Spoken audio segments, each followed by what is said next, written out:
Bonjour, ici Monsieur Kra. La plupart des fonctions sont issues d'une combinaison de fonctions de référence. Nous allons voir aujourd'hui quelques opérations permettant de déterminer leur dérivée. Le tableau à droite nous indique les deux règles à suivre. Prenons un exemple. Soit une fonction f qui a cette forme. Ce n'est autre que la fonction carré multipliée par 3. Le tableau nous indique que sa dérivée serait donc ce coefficient multiplicateur 3 multiplié par la dérivée de la fonction carré.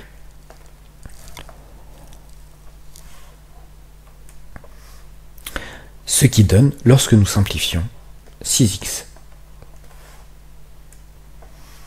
Autre exemple concernant la dernière ligne du tableau. Une fonction g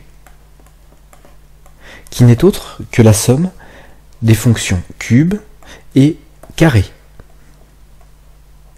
Le tableau nous indique que la dérivée de cette fonction x au cube plus x au carré n'est autre que la somme de ses dérivées, soit 3x au carré plus 2x. Nous ne pouvons pas simplifier davantage, car il y a un x au carré et un x à la puissance 1. Dernier exemple. Une fonction h qui se définit comme suit.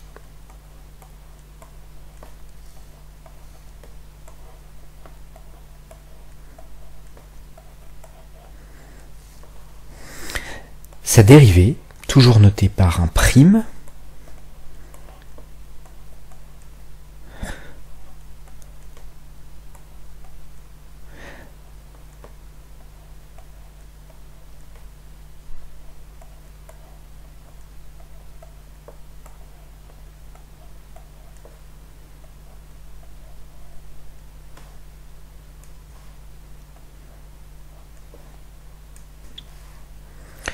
la dérivée de x au cube est bien 3x au carré. Le coefficient multiplicateur est 5. On le retrouve ici.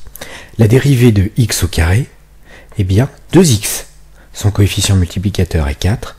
Nous le retrouvons là. La dérivée d'un nombre est 0. Après l'étape de simplification, nous obtenons l'expression finale de la dérivée h'.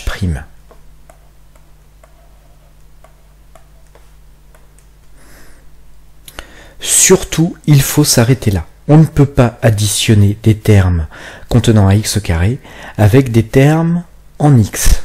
Et surtout, évitez de dériver encore une fois. Vous obtiendrez la dérivée seconde, ce qui n'est pas l'objet de votre cours.